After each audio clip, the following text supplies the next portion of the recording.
sahabat uang Anda, berjumpa kembali dengan saya Rina Dewi Lina dalam program pendidikan finansial uang Anda.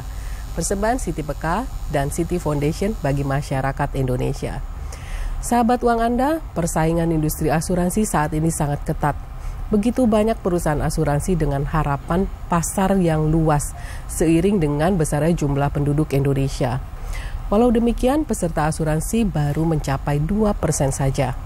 Gambaran inilah yang menjadi wajah dari industri asuransi tanah air beberapa tahun terakhir ini, yang pada akhirnya mendorong Otoritas Jasa Keuangan atau OJK mengeluarkan kebijakan baru terkait perang tarif dan keamanan nasabah asuransi tanah air. Kebijakan apa yang dikeluarkan dan bagaimana aturan main yang dibuat OJK untuk melindungi nasabah peserta asuransi? Kedua hal ini yang akan kita bahas pada episode Uang Anda hari ini. Sahabat uang Anda, saat ini di studio uang Anda sudah hadir narasumber kita Dr. Firdaus Jailani MA dari Kepala Eksekutif Pengawas Industri Keuangan Non-Bank Otoritas Jasa Keuangan atau IKNB OJK yang akan berbagi informasi kebijakan baru yang dikeluarkan dalam melindungi nasabah asuransi. Selamat pagi Pak Firdaus. Selamat pagi Mbak Rina. Ya. Selamat datang di studio uang Anda. Selamat. Terima kasih atas kehadirannya. Ya, terima kasih. Nah, saya akan langsung aja Pak ke pertanyaan. Bagaimana Bapak melihat pertumbuhan industri saat ini? Pertumbuhan industri asuransi sangat baik ya. Dari tahun ke tahun terus tumbuh. Kita punya pengalaman meskipun pernah terjadi krisis katakan di tahun 98, tahun 2008, tetapi pertumbuhan industri asuransi kita tetap bagus. Sementara lembaga keuangan lain barangkali termasuk perbankan sempat merosot, tetapi industri asuransi tetap bagus. Ini menunjukkan sebenarnya bahwa prospek memang industri asuransi kita masih besar sekali di tanah air ini. Di tanah air ini ya. Nah, faktor apa saja sih yang mempengaruhi industri asuransi umum di Indonesia yang masih kurang bisa diterima oleh masyarakat Indonesia? Ini masalah edukasi ya. Banyak masyarakat kita sebetulnya yang belum tahu apa itu peran asuransi. Mereka belum tahu bagaimana katakanlah mentransfer risiko yang dimilikinya gitu. Artinya bahwa sebuah risiko itu apakah risiko pribadi kita, apakah risiko itu risiko bisnis, sebetulnya kan bisa di-manage. Kemudian setelah kita manage demikian rupa, mana risiko yang bisa kita atasi sendiri, mana risiko yang perlu kita transfer, barulah di saat itu kita tentukan perusahaan asuransi mana yang kita perlukan gitu ya. Jadi memang ini terus terang memerlukan pendidikan dan semacam national campaign mengenai asuransi supaya masyarakat lebih mengerti apa itu asuransi dan bagaimana cara berasuransi, tentunya termasuk bagaimana memilih asuransi yang baik sehingga masa depannya, masa depan keluarga, masa depan bisnisnya tidak terganggu manakala sebuah risiko yang tidak diharapkan itu terjadi. Nah Pak, baru-baru ini kan ada keluar surat edaran nomor 6 D05/2013 di akhir tahun 2013 yang lalu. Apa latar belakang OJK mengeluarkan surat edaran ini? Surat edaran itu sebetulnya berisi pengaturan beberapa tarif produk lain daripada asuransi yang harus dipatuhi oleh perusahaan-perusahaan asuransi. Karena tidak semuanya tarif itu bisa dilepas melalui mekanisme pasar. Yang ideal memang demikian, berdasarkan supply dan demand. Tetapi melihat katakanlah persaingan yang terjadi karena jumlah perusahaan di asuransi kita cukup banyak, mereka bersaing dalam harga, banting-bantingan harga, ini sudah tentunya sangat membahayakan untuk perlindungan pada konsumen. Sesuai dengan ketentuan, tarif asuransi itu kan harusnya adequate, artinya cukup fair untuk segala lapisan bisnis gitu ya, line of business. Tetapi apa yang terjadi, karena memang persaingan yang terjadi antara perusahaan asuransi, akhirnya yang terjadi adalah persaingan harga. Mereka saling membanting harga sehingga pada akhirnya perusahaan asuransi tidak memiliki premi yang cukup untuk membayar klaim apabila terjadi. Dan ini pengaturan tarif di asuransi ini yang kemarin itu baru untuk kendaraan bermotor, untuk banjir, untuk gempa bumi, dan untuk kebakaran atau properti.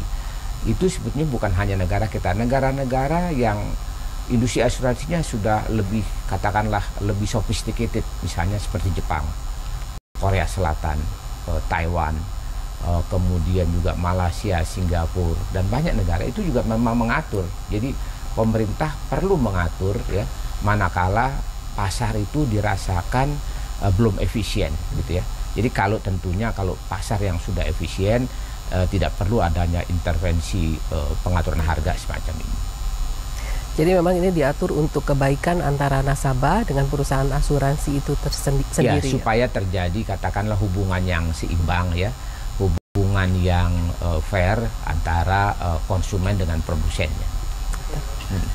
Nah, apakah penentuan tarif premium ini berlaku umum di negara lain? Ya. Selain tadi yang tadi saya katakan, bahkan di negara yang sudah industrinya sangat maju seperti Jepang, itu semua line of business itu diatur ya. Seperti misalnya termasuk ada tarif misalnya untuk asuransi pengiriman barang seperti marine cargo, untuk marine hull, untuk aviation, untuk engineering dan sebagainya.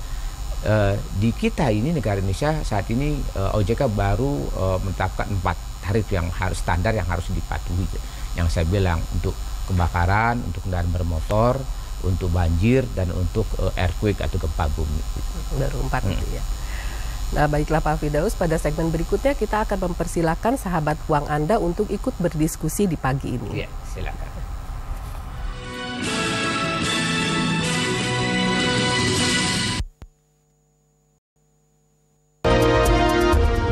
Demokrasi 55, warna lain dalam penyajian program jelang pemilu 2014. Demokrasi bukan sekedar basa-basi atau... Sudahkah Anda menentukan pilihan?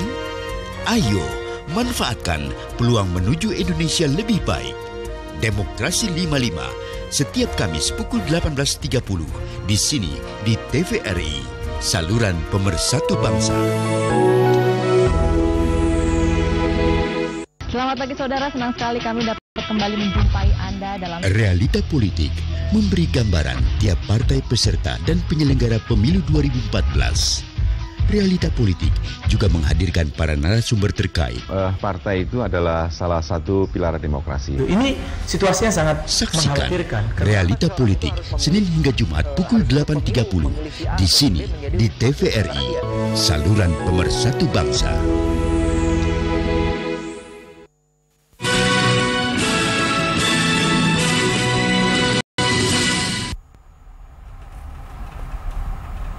Baiklah, kini saatnya saya membuka segmen interaktif di nomor di bawah ini. Bagi Anda yang berhasil masuk ke line interaktif, mohon mengecilkan volume suara televisi Anda, serta tidak menyebutkan nama produk atau nama perusahaan, dan langsung ke pertanyaan untuk memberikan kesempatan bagi penelpon lainnya. Jangan lupa passwordnya, uang Anda kendali di tangan Anda. Nah, sahabat uang Anda, sambil menunggu telepon masuk, saya ingin kembali bertanya kepada narasumber spesial kita. Pak Firdaus, banting tarif premi yang paling terasa pada bisnis asuransi umum atau asuransi kerugian ini yang sekarang terasa ya, itu kenapa sih bisa terjadi seperti itu?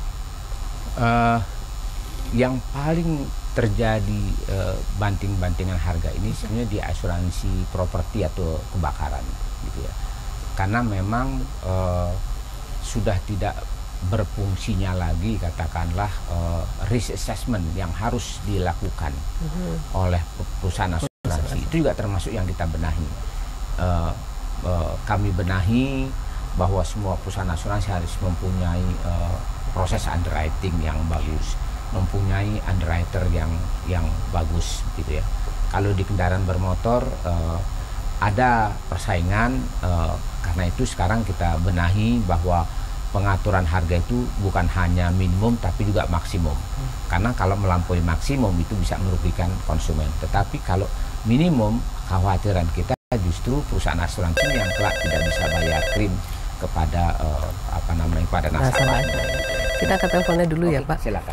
Halo, selamat pagi Uang Anda. Halo. Halo, selamat pagi. Dari mana dan dengan siapa? Ya, dengan Pak Suto Ati. Ya, Pak Suto. Silakan Pak Suto pertanyaannya. Ya, kami mengikuti asuransi sudah 9 tahun, sudah ada jatuh tempo untuk membayar untuk manfaatnya. Ternyata asuransinya sekarang lagi pilot, Bu. Iya. Nah, kami program beasiswa, kami sudah lama tidak pernah dihubungi. Kemudian saya coba untuk masuk ke kantornya, ternyata pilot. Kemudian sekarang saya diminta ada perjanjian 50% dibayar.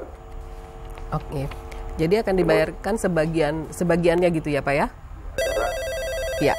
Baik, terima kasih Pak Suto. Saya terima dulu pertanyaannya. Saya akan mengambil telepon lainnya. Halo, selamat pagi Uang Anda. Halo, selamat pagi. Halo. Ya, halo, selamat pagi. Selamat pagi, Bu. Dari mana dan dengan siapa? Dari Hari Padang, Bu. Ya, silakan Pak Hari. Iya, saya mau nanya, Bu. Ini istri saya kan peserta asuransi. Ya. Jadi sudah jatuh tempo, sudah terima apa istilahnya preminya lah, sudah beberapa kali. Tahu-tahu perusahaan asuransinya katanya dapat informasi ditutup karena menyalahi aturan. Iya. Tapi kami tidak dapat informasi sama sekali. Kami ke kantornya, jawabnya tuh gimana, kesannya bertele-tele. Dan jadi kami sebagai nasabah ini gimana, kemana kami harus istilahnya mengadu gitu. Sekarang kantornya udah tutup. Ya.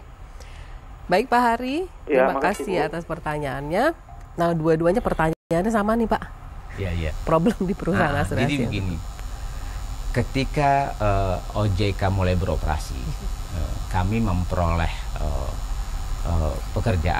pelimpahan pekerjaan kan sebelumnya dari Kementerian Keuangan, Bapepam, LK. Ternyata ada beberapa perusahaan asuransi yang menurut kami memang sudah tidak layak beroperasi, gitu ya.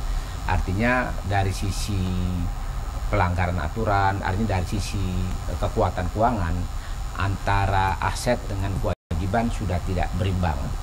Jadi kami ulangi coba meminta kepada pemegang sahamnya untuk menambah modal, ataupun kami coba undang investor untuk masuk ke perusahaan yang bersangkutan.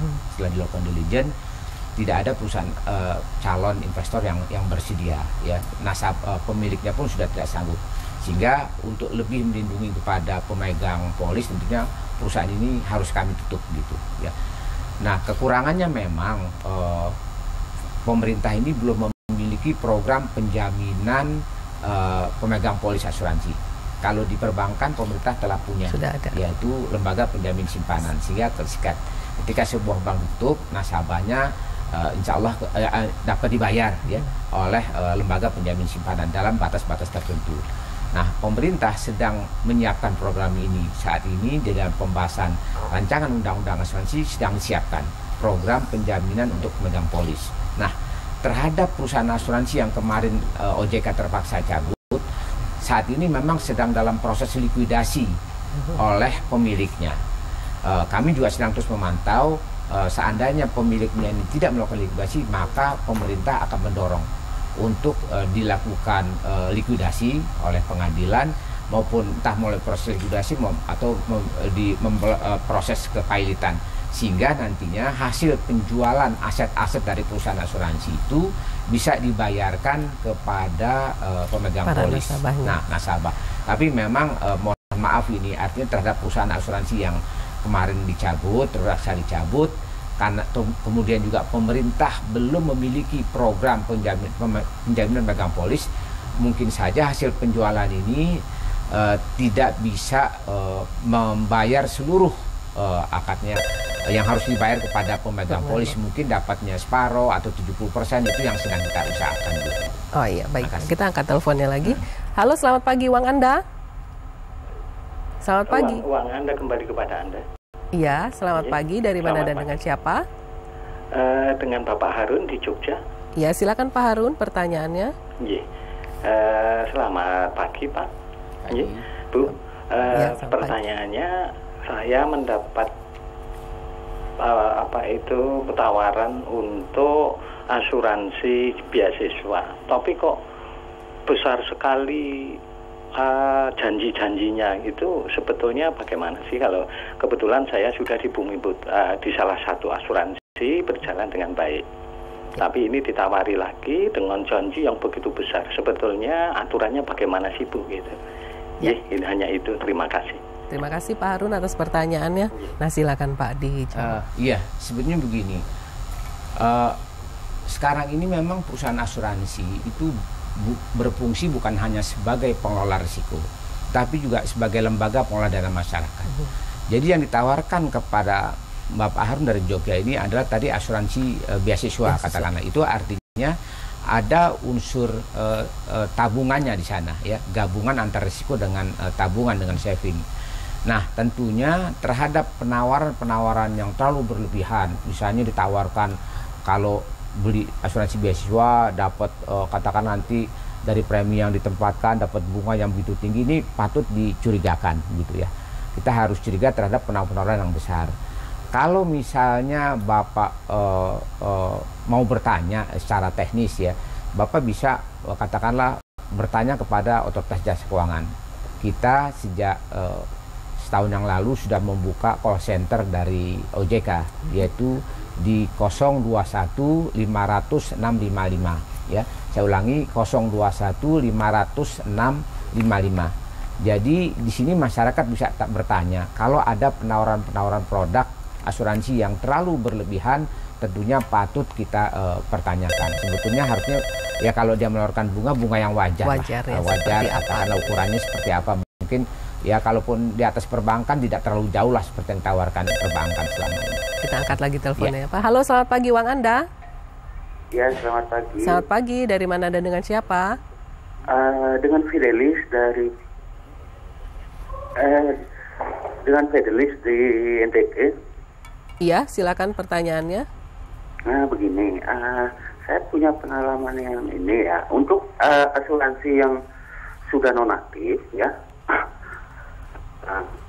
Kenapa ya pihak asuransinya masih mendebet rekening? Ini kan auto debit ini, ya, auto debit dengan bank terkait gitu. Tapi asuransinya udah nonaktif sudah 1 tahun. Tapi begitu tabungan saya ada saldo, itu langsung di debit sama pihak asuransinya. Itu gimana itu? Terima kasih Pak. Baik, terima kasih Pak Edlis dari NTB. Nah pertanyaannya dia sebenarnya asuransi ini sudah nggak aktif, tapi begitu di rekeningnya ada saldo karena auto debit jadi di debit lagi. Iya, terhadap kasus ini sebenarnya begini, Bapak seharusnya memang kalau itu perusahaan asuransi apalagi Bapak ketahui sudah tidak aktif, seharusnya segera hubungi bank Bapak itu untuk memutuskan program yang kita bilang auto debit ini gitu. Bapak silakan saja coba mengadukan ini kepada OJK secara tertulis supaya kami bisa tahu ini perusahaan asuransi apa yang memang Bapak katakan sudah tidak aktif tapi masih mendebit. Tentunya kita bisa akan coba melacak perusahaan asuransi apa ini. Jadi tapi untuk penjagaan kerugian lebih lanjut sebaiknya Bapak segera menelpon bank Bapak untuk katakanlah memutus program auto debit ini. Ya. Nah Pak nih kalau mereka mau mengirimkan pengaduan tadi melalui tertulis, kita angkat lagi teleponnya dulu. Halo, selamat pagi Uang Anda. Selamat pagi, dari mana dan dengan siapa? Dari Medan Bu. Dari Medan. Dengan? Ya silakan pertanyaannya. Nah, pertanyaannya begini Bu, saya kan ada ikut asuransi prudensial. Ya, mohon tidak disebutkan perusahaannya Pak. Silakan. Perusahaannya tidak usah disebutkan. Oh, pertanyaannya cuma gini Bu, itu betul nggak Bu asuransi prudensial itu? Oh, maksudnya apakah perusahaan asuransi ini ada atau tidak gitu ya Pak ya? Iya. Atau secara legalitasnya dia ada? Itu pertanyaan. Baik Pak Sudarto, terima kasih atas pertanyaannya. Iya. Kita ambil lagi teleponnya satu lagi. Halo, selamat pagi Uang Anda. Halo, selamat pagi Uang Anda. Selamat pagi, dari mana dan dengan siapa? Assalamualaikum. Halo. Ya, dari siapa Pak? Dari Zainuddin Tauhid di Yogyakarta. Iya, silakan pertanyaannya. Iya. Ini Pak, begini Pak, saya adalah salah satu pemegang polis asuransi mobil, Pak. Ya. Allrace. Ya. Ya, kemarin kira-kira setahun yang lalu mobil saya itu hilang. Oh, mobil. Nah, kami sampai saat ini itu sudah beberapa kali nempuh lewat lembaga konsumen dan terakhir ini lewat OJK, Pak. Ya. Yang lewat OJK sampai hari ini juga belum ada tanggapan. Maksud saya begini, jadi sampai hari ini mobil saya hilang itu belum ada penggantian asuransi. Iya, terputus. Nah, Pak, yang pertama ini jawabannya silakan dijawab dengan singkat dari Pak Sudarto di Medan dulu, yang tentang perusahaan Prudential ini ada atau enggak sebenarnya? Perusahaan ini ada, ya. Perusahaan ini ada. Tapi kalau untuk jelasnya yang tadi saya bilang Bapak ingin tahu perusahaan-perusahaan asuransi mana yang ada, tentunya bisa tadi yang saya bilang silakan bertanya ke call center kami di 021 500 655. Jadi bisa diketahui di sana perusahaan asuransi siapa atau lembaga keuangan, bukan hanya asuransi ya, lembaga keuangan mana saja termasuk bank yang saat ini beroperasi di Indonesia dan termasuk produk-produknya tentunya begitu. Kemudian untuk yang di Jogja ini ya agak sulit bagi saya kalau belum melihat misalnya sebetulnya persoalannya apa, misalnya polisnya. Kenapa perusahaan asuransi ini belum mau bayar padahal kalau asumsinya polisi masih berlaku ya masanya, apalagi Bapak bilang menutup all risk, kemudian kendaraan itu hilang, seharusnya itu prosesnya tidak terlalu lama. Memang ada proses katakanlah, karena dia harus melidiki dulu betul nggak kendaraan itu hilang. Ada apalagi kalau ada lebih baik kalau ada keterangan polisi bahwa kendaraan ini hilang gitu ya, itu harusnya tidak berlama. Saya menunggu sebetulnya kalau memang ada pengaduan seperti itu silakan Pak diulangi lagi pengaduan itu ke OJK. Atau mungkin bisa aja langsung mention nama saya juga nggak ada masalah. Menyebut ditujukan itu pengaduannya ke saya, silakan sehingga saya bisa akan lebih mudah atau staf saya nanti menindaklanjuti persoalan yang rekan dari Jogja ini hadapi. Yang dihadapi ya. Ya ini tanpa terasa waktunya sudah habis nih Pak ternyata. Oh, ya? Nah sahabat Uang Anda, demikianlah episode kita hari ini. Kami menerima pertanyaan, kritik maupun saran dari semua sahabat Uang Anda. Silahkan kirim ke alamat email kami di info@uanganda.or.id atau bergabung dengan grup Uang Anda dengan like Facebook page di alamat Uang Anda. Anda juga dapat follow kami di Twitter di @uanganda dan SMS ke 0812 968 56679. Bagi Anda yang mengirimkan pertanyaan paling menarik akan kami kirimkan paket buku panduan pendidikan finansial persembahan Siti Peka dan Siti Foundation. Saya Rina Dewi Lina dan Bapak Firdaus Jailani undur diri. Sampai jumpa di hari dan jam yang sama hanya di TVRI.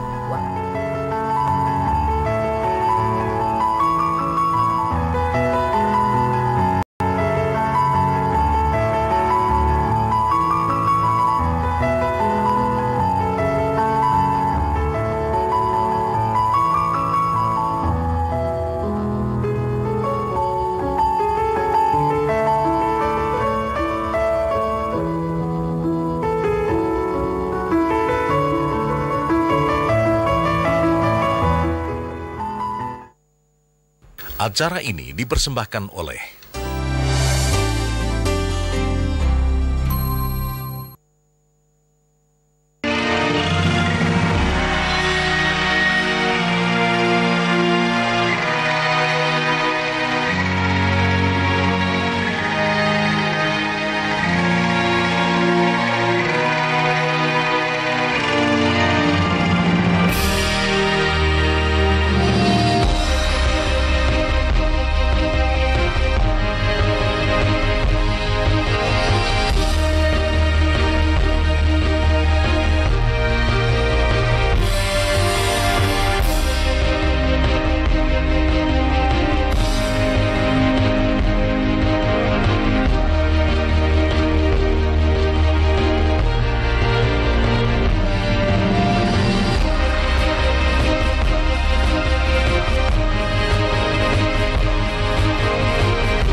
Anda kembali menyaksikan Indonesia Terkini bersama saya Happy Kuritman.